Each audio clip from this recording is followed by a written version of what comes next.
Los obispos creen que la reforma del aborto es un avance, aunque la creen injusta. La Conferencia Episcopal Española ha salido esta mañana en defensa de la ley del aborto del ministro de Justicia, Alberto Ruiz Gallardón. Escuchemos a su nuevo portavoz, José María Gil Tamayo. Los obispos saludan siempre las iniciativas a favor de la vida humana, vengan de donde vengan. Por eso, reconocen en el texto del anteproyecto, presentado por el actual Gobierno, un balance positivo con respecto a la legislación vigente que considera el aborto como un derecho. En todo caso, recuerdan que una ley del aborto, por muy restrictiva que fuera, seguiría siendo una ley injusta. Nadie tiene derecho, en ninguna circunstancia, a quitarle la vida a un ser humano inocente. El aborto no es la solución, de la misma manera que el niño que va a nacer no es el problema. Y para ejemplificar estos argumentos, Gil Tamayo añadió lo siguiente. La eliminación de un ser inocente, como se dice en la nota, nunca es la solución a un problema. Porque por ese caso acabaríamos en el mundo con el hambre eliminando las personas y así se tocaría más. Bueno, tener hijos tampoco acaba con el hambre en el mundo. Como mucho con el hambre de Tom Cruise, y eso porque se come la placenta. Si bien 1000 becas de comedor escolar. En mi humilde opinión no se trata de si una operación es cara, sino de si es o no necesaria.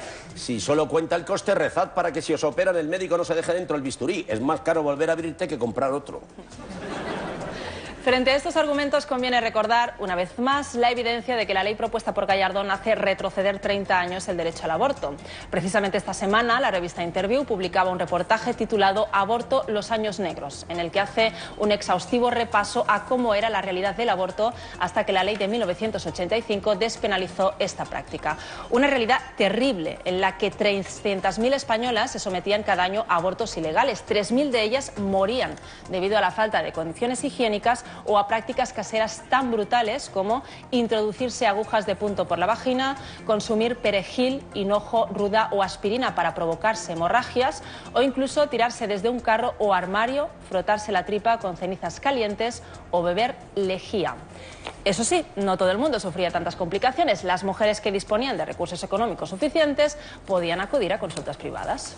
Es decir, que el aborto era ilegal, pero no era un problema para las que por su poder adquisitivo podían permitírselo.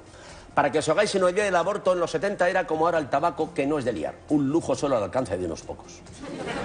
El reportaje también recababa la opinión del doctor Josep Lluís Carbonell, uno de los pioneros del aborto en España, que considera que con la nueva ley vamos a volver a la prehistoria. Nuestro compañero Gonzo lo ha entrevistado. Un fuerte aplauso para él. Muchas gracias, buenas noches.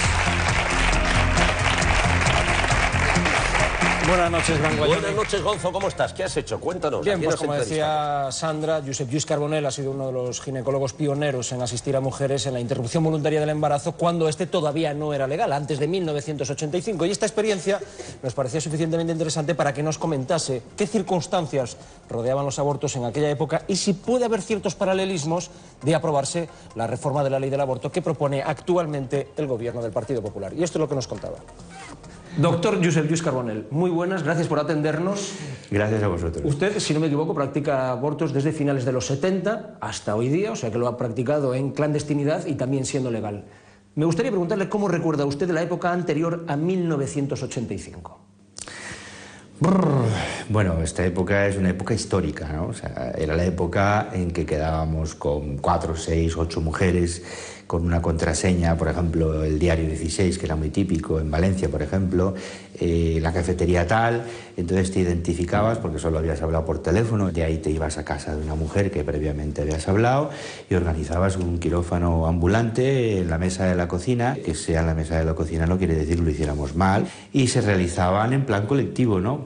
Pero claro, el ambiente era totalmente diferente. Por una parte era de mucho miedo y persecución y represión, que es lo que va a volver a pasar si sale esta ley, en su versión actual, claro.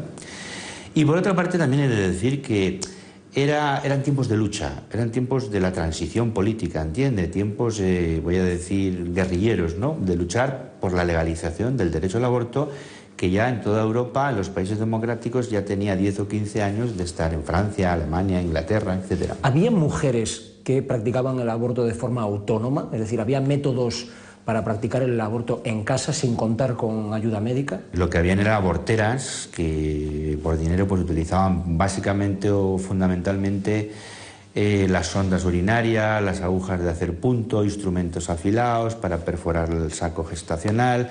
Eran métodos peligrosos, inseguros y que además en aquella época provocaban una mortalidad a nivel mundial de 500.000 de mujeres, fíjese.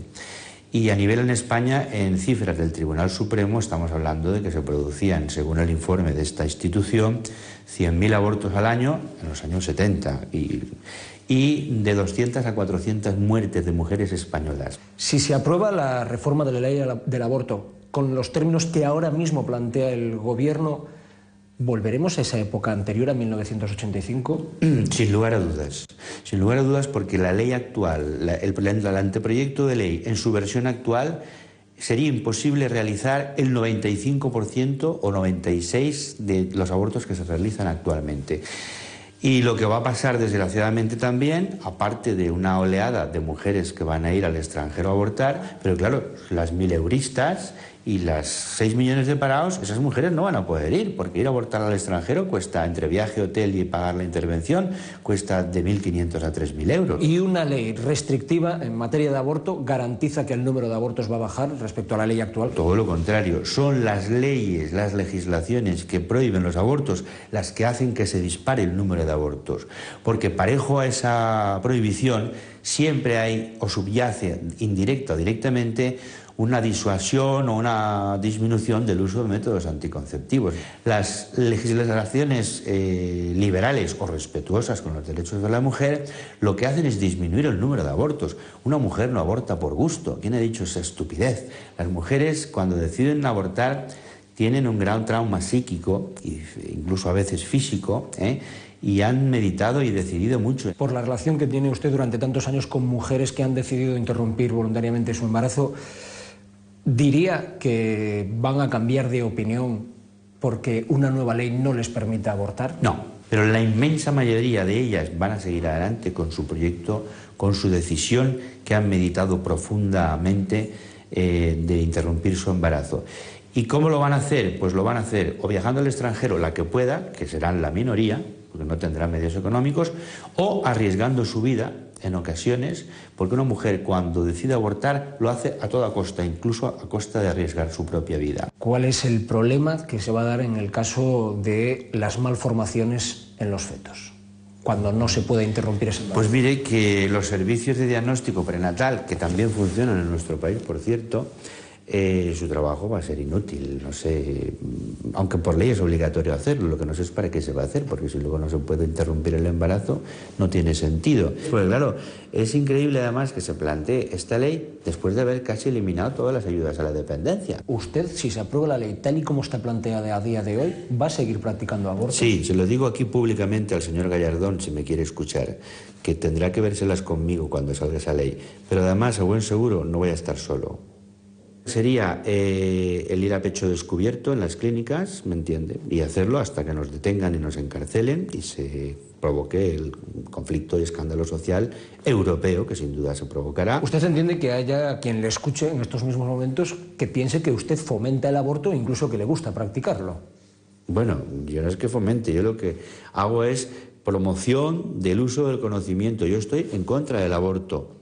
Usted no va a encontrar mayor antiabortista que yo o que los que practicamos abortos. En ese sentido somos los más antiabortistas. Pero precisamente por eso somos los que queremos que la mujer pueda ejercerlo cuando lo decida, soberana y libremente en condiciones dignas, no las condiciones infrahumanas y de inseguridad médica y jurídica que les va a someter esta ley protofascista y protofranquista. Doctor Carbonell, muchas gracias por habernos atendido.